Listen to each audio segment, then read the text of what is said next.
Ассалаумалейкум достар. Бүгін Honda Odyssey автокөлігі. Бұл автокөліктің рулі өте ауыр. Енді причинасын іздейміз. Майын уровень қарадық. Майын уровені жақсы.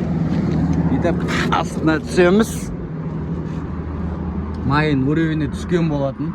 Мына қамыттарда май жіберген. Міне байқасаңыздар астын бәрі май.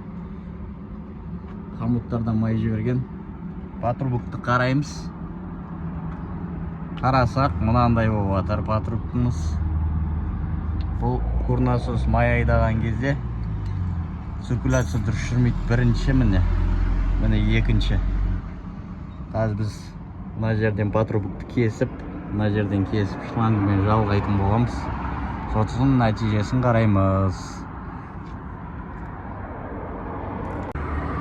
Міне біз патрубоктың жалғадық.